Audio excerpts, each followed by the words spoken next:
সম্মানিত দর্শক, আসসালামু আলাইকুম। আশা করছি আপনারা ভালো আছেন। ভিডিওটা ভালো লাগলে লাইক, কমেন্ট, শেয়ার করবেন। চ্যানেলটি সাবস্ক্রাইব করে আমাদের পাশে থাকবেন। আসসালামু আলাইকুম রাহমাতুল্লাহি ওয়া বারাকাতুহু। যখন জিকির করে আল্লাহ পাক রব্বুল আলামিন জিকিরের জরব দ্বারা, জিকিরের মার দ্বারা, জিকিরের ডান দ্বারা কলব পরিষ্কার করে দেয়, কলব সাফ করে দেয়। লোহা যেরকম ভাবে আগুনের মধ্যে পুড়িয়া, ভাটির মধ্যে আগুনে পুড়িয়া লোহাকে হাতুড়ি দিয়ে মারিয়া মারিয়া জং সরানো হয়, ঠিক বান্দার দিল যখন অপরিষ্কার হয়, এই বান্দার দিলটাকে আল্লাহ পাকের জিকির দ্বারা, আল্লাহর জিকিরের মাধ্যমেই পরিষ্কার করা হয়। আল্লাহু আকবার বলেন। এই জন্য আল্লাহ পাক ডাক দিয়ে বলেন, আকিমিস সালাতি লিযিকরি। এ বান্দা বান্দিরি, তোমরা নামাজ কায়েম করো আমার জিকির দ্বারা। সুবহানাল্লাহ কোন, অর্থাৎ আল্লাহর স্মরণে নামাজ কায়েম করা। কি করা ধরে বলেন? এ বাদান জিকিরের সবচেয়ে ফজিলত বেশি। এই জন্য যে ব্যক্তি জিকির করতে করতে ঠোঁট এবং জিহ্বাকে তরুতাজা রাখবে, ভেজা রাখবে, আল্লাহ পাক রব্বুল আলামিন কাল কিয়ামতের ময়দানে ওই বান্দা বান্দির জন্য ঘোষণা দিয়ে দিবেন, তোমরা দুনিয়াতে তোমাদের ঠোঁট দুইটা, তোমাদের জিহ্বাটা জিকির দ্বারা তরুতাজা রাখছিলা, আজকে তোমাদের জন্য আমি রব্বে কারীম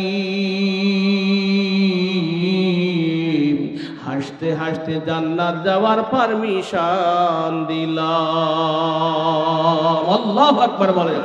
এই জন্য আমার বাবারা, যদি আপনারা হাসতে হাসতে খুশি মনে জান্নাত যাইতে চান, জিকির জিকির বেশি করে করেন, তাসবিহগুলো বেশি করে পড়েন রে বাবা।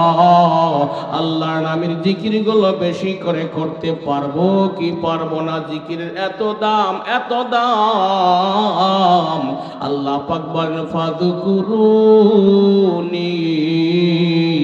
আযকুরকুম ওয়াশকুরুলি ওয়ালা তাকফুরুন। আল্লাহু আকবার। একটু আওয়াজ দিয়ে বলেন না আল্লাহু আকবার। এ বন্ধুরে, মনপুরা কয়েকদিন আগে গিয়েছেন, গতকালকে গিয়েছিলেন? হ্যাঁ, জান নাই? শুক্রবার মনপুরা যান নাই? অহেতুক হাকাও, এমনি চিল্লে ওঠে গোল। কি আওয়াজ! একটা বাতাসের সাহায্যে বল যায়, হঠাৎ করে চিল্লে ওঠে গোল। আপনাদের কোনোদিন বেগি বলছিল নাকি যে জোরে বলো গোল? বেগি প্লেয়ার বলছিল নাকি? সেন্টারের প্লেয়ার বলছিল নাকি? আপনাকে গোল কিটা বলেছিল নাকি জোরে বলো গোল বলছিল? কেউ বলে নাই।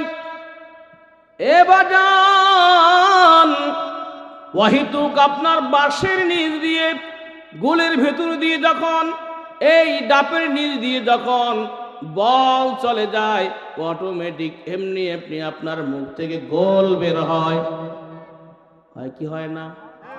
বলেন তো, গোল বের হয়েছে মুখ দিয়ে, এতে কি লাভ পেয়েছেন? কতটুক সব হয়েছে? কয়টা নেকি হয়েছে? বলেন। কিন্তু যখন আল্লাহর বান্দা আল্লাহর কোরআন শুনে, আল্লাহর নাম বলে, আল্লাহু আকবার বলে, আল্লাহু আকবার বলার দ্বারা আল্লাহ পাক রব্বুল আলামিন ওই বান্দার জীবনের গুনাহ সমূহ মাফ করে দেওয়ার ঘোষণা দিয়েছেন। সুবহানাল্লাহ। এবার আল্লাহু আকবারের ধ্বনি আমরা যখন মুখ দিয়ে দেই, আমাদের মুখ যত অপবিত্র হোক না কেন, আল্লাহু আকবারের ধ্বনি মুখ দিয়ে যখন আমরা বের করি, এটা দুনিয়ার জমিনে থাকে না, জমিন থেকে প্রথম আসমান চলে যায় রে বাবা। প্রথম আসমান ভেদ করে দ্বিতীয় আসমান চলে যায়, দ্বিতীয় আসমান ভেদ করে তৃতীয় আসমান, চতুর্থ আসমান, পঞ্চম আসমান, ষষ্ঠ আসমান, সপ্তম আসমান, সিদরাতুল মুনতাহা পাড়ি দিয়ে এই আওয়াজটা আল্লাহর আরশে আজিমে গিয়ে ধাক্কা লেগে যায়। সুবহানাল্লাহ। আমরা আওয়াজ দিয়েছি জমিনে, ধাক্কা লেগেছে কোন জায়গায়? আল্লাহর আরশে আজিমে। সুবহানাল্লাহ কোন? আরো জোরে কোন আল্লাহু আকবার, আরো জোরে বলেন আল্লাহু আকবার। হে বাজান, তাহলে যেই মানুষের মুখ দিয়ে আল্লাহু আকবার বের হয়, যেই মানুষের জবান দিয়ে সুবহানাল্লাহ বের হয়, এই মানুষগুলো পাওয়ারফুল মানুষ, এরা সাধারণ মানুষ নয়। সুবহানাল্লাহ কোন? এই মানুষগুলো অসাধারণ মানুষ, সাধারণ মানুষ নয়। কারণ এদের আওয়াজ আবার আল্লাহর আরশে আজিম পর্যন্ত যায়। আল্লাহু আকবার বলেন। শুধু আরশে আজিমে যাইয়া ক্ষান্ত হয় না, আরশে আজিমে গিয়ে এই আওয়াজটা ঘোরপাক খায়, কম্পিত হয়, এমন কম্পন শুরু করে দিয়ে দেয় যে আল্লাহর আসমানের খুঁটিগুলো লড়াচড়া শুরু করে দিয়ে দেয় ভূমিকম্পর মতো। সুবহানাল্লাহ।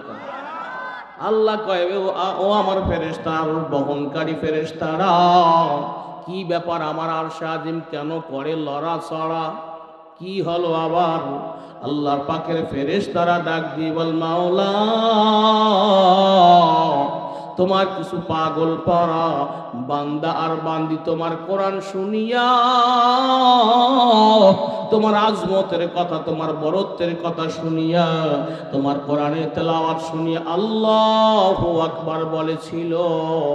ও আল্লাহ গো, তাদের এই আল্লাহু আকবারের ধ্বনিটা রাখার মতো জায়গা পৃথিবীর জমিনে কোথাও নাই। সুবহানাল্লাহ।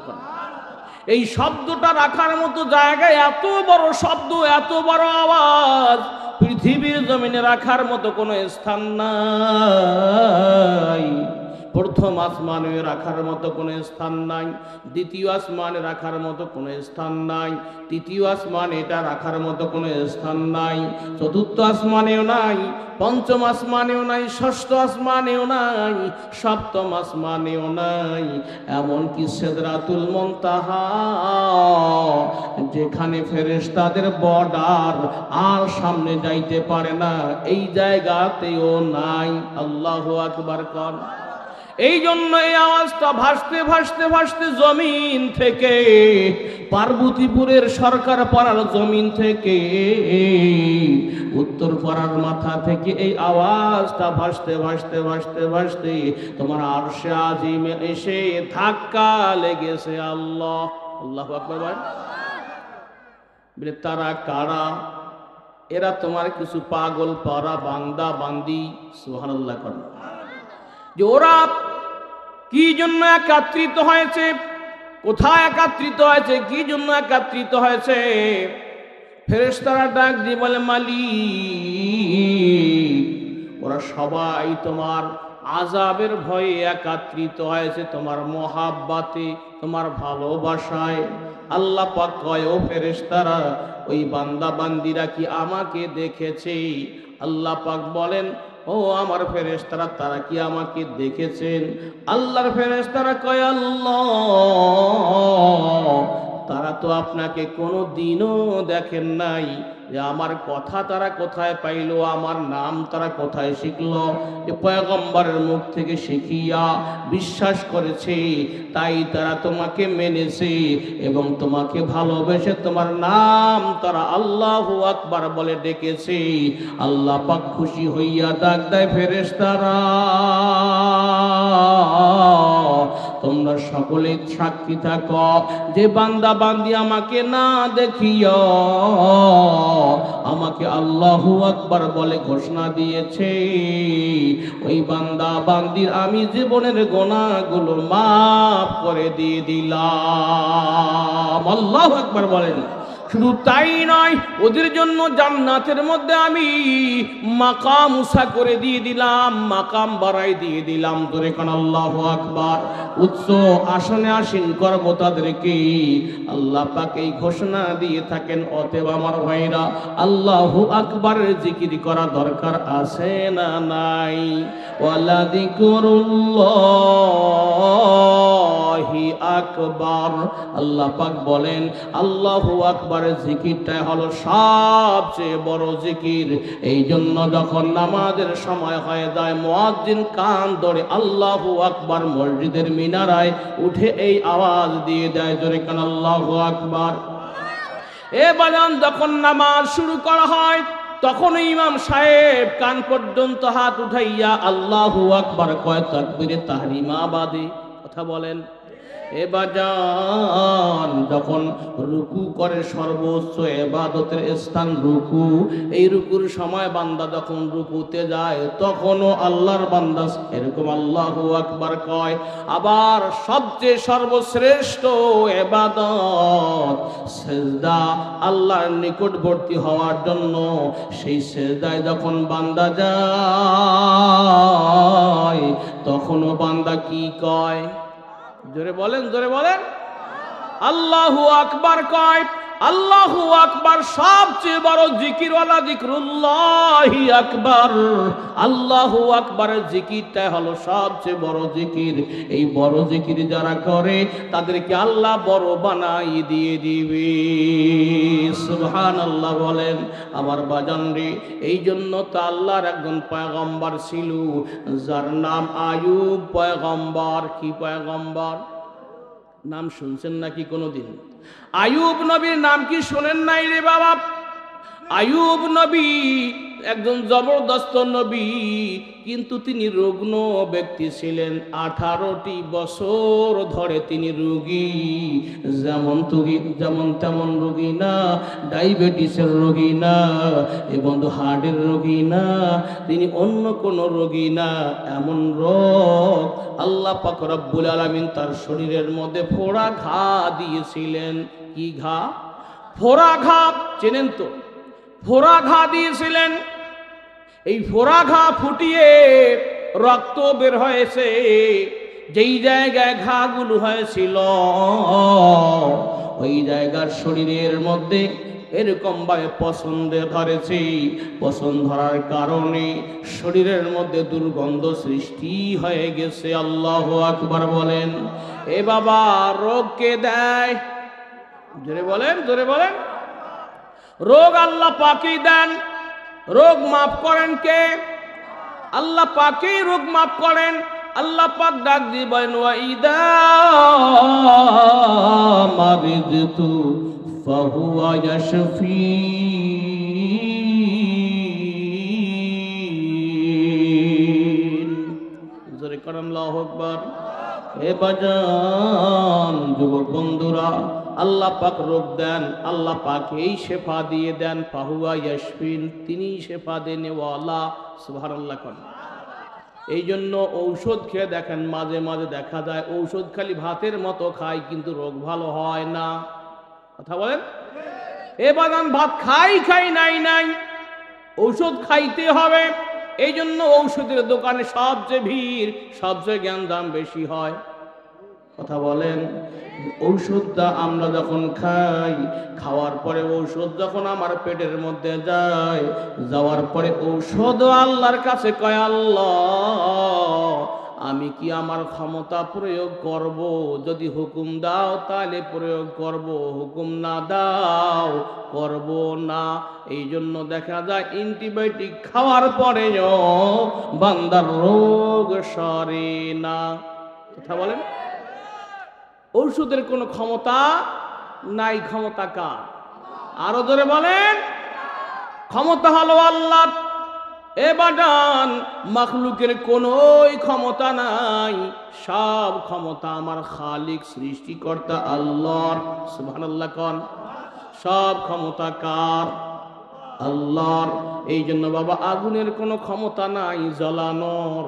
আগুন জ্বালায়, আমরা জানি যে আগুন জ্বালায়, কিন্তু জ্বালানোর ক্ষমতা কে দেয়? এ বাজান দেখেন, আল্লাহর পয়গম্বর ইব্রাহিম খলিলুল্লাহ আগুনে ফেলাই দেওয়া হয়েছিল বিশাল বড় অগ্নিকুণ্ডে। একটা পশম তার আগুনের তাপে বাঁকা হয়েছে নাকি? জোরে বলেন। এ বাজান, অনেকে বলে যে পানিতে পড়লে মানুষ মরে যাবে। পানিতে ইউনূস পয়গম্বর পড়েছে, মাছে তাকে গিলে ফেলেছে, এখন বেঁচে গেছে না মরে গেছে? ধরে বলেন। মাছের পেটে যাওয়ার পর তো মাছ হজম করার কথা, পয়গম্বরকে হজম করতে পারে নাই কেন রে বাবা? হজম করার ক্ষমতা কে দেন?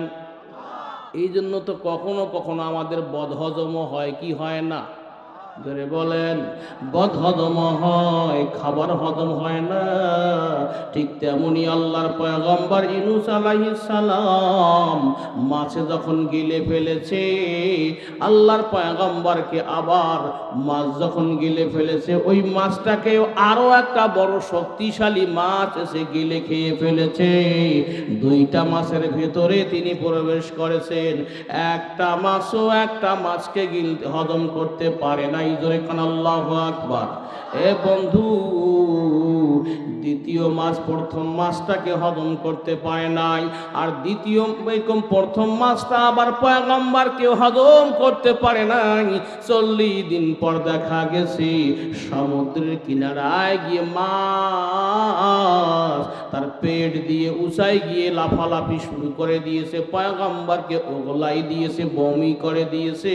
পয়গম্বর সুস্থ অবস্থায় আল্লাহর পয়গম্বর জীবিত বের হয়ে গেছে।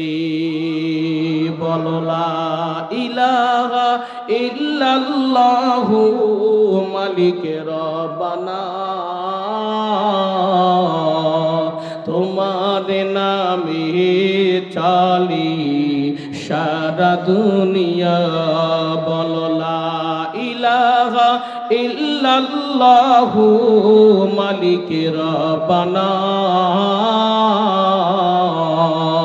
তোমার নামে চালি সারা দুনিয়া, তোমার নামে চালি সারা দুনিয়া।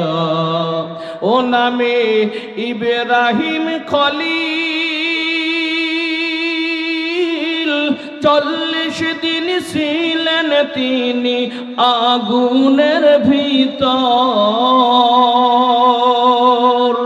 আগুন হইল ফুল বাগিচা, আগুন হইল ফুল বাগিচা, খলিল জ্বলে না। তোমার নামে চালি সারা দুনিয়া, তোমার নামে চালি সারা দুনিয়া। বলো লা ইলাহা ইল্লাল্লাহু মালিকে রব্বানা, তোমার নামে চালি সারা দুনিয়া, তোমার নামে চালি সারা দুনিয়া। ও নামে ইউনূস পয়গম্বর 40 দিন ছিলেন তিনি মাছের ভিতর। আল্লাহু আকবার। দোয়া ইউনূস পুকারিলেন, দোয়া ইউনূস পুকারিলেন, ইউনূস মরল না। তোমার নামে চালি সারা দুনিয়া, তোমার নামে চালি সারা দুনিয়া, তোমার নামে চালি সারা দুনিয়া। লিল্লাহি তাকবীর, নারায়ে তাকবীর। ভাইরা মন খারাপ করতেছেন নাকি? তাহলে সব ক্ষমতা কার? আরো জোরে বলেন আমার আল্লাহর নামটা একটু জোর আওয়াজে বলেন। সরকার পড়ার ভাইরা আপনারা সরকার, এই জন্য জোরে আওয়াজ দিয়ে বলা দরকার। নারায়ে তাকবীর। এই পাশের ভাইরা বলেন না, লজ্জা করে? নারায়ে তাকবীর। আল কোরআনের আলো, ঘরে বাইরে জালো, লিল্লাহে তাকবীর। খারাপ লাগে? আল্লাহর তাকবীর, আল্লাহর স্লোগান যখন দেওয়া হয়, মুসলমানের লোম খাড়া হয়ে যায়, পশম খাড়া হয়ে যায়, মুসলমান মরতে রাজি হয়ে যায়, জীবন দিতে রাজি হয়ে যায়, পিছপা হইতে রাজি হয় না। কথা বলেন ঠিক কিনা? জোরে বলেন, জোরে বলেন। এই জন্য তো আবু সাইদরা মরছে, কোনো ভয় পায় নাই। কথা বলেন ঠিক কিনা? দেশ স্বাধীন হয়েছে কি হয় নাই? কে করে দিয়েছে? জোরে কর। আল্লাহ করে দিয়েছেন, কোনো না কোনো ওসিলায়। কথা বলেন ঠিক কিনা? আমার ভাইরা রে, সামনের দিকে বা চলি। এ বাজান, বলছিলাম জিকিরের কি দাম, জিকিরের কি মহাব্বত, জিকিরের কি ভালোবাসা, জিকিরের কত মূল্য রে বাবা। দেখেন, কেন জিকির করবেন না? কেন আল্লাহর শুকর আদায় করবেন না? ইয়াকুব আলাইহিস সালাতু ওয়াস সালাম, আইয়ুব আলাইহিস সালাতু ওয়াস সালাম, দুইজন পয়গম্বরকে বলা হয় ধৈর্যশীল পয়গম্বর, সবুরকারী। সম্মানিত দর্শক, আসসালামু আলাইকুম। আশা করছি আপনারা ভালো আছেন। ভিডিওটা দেখে ভালো লাগলে একটা লাইক করবেন, কমেন্ট করবেন, শেয়ার করবেন, চ্যানেলটি সাবস্ক্রাইব করে আমাদের পাশে থাকবেন। আসসালামু আলাইকুম রহমতুল্লাহি ওয়া বারাকাতুহু।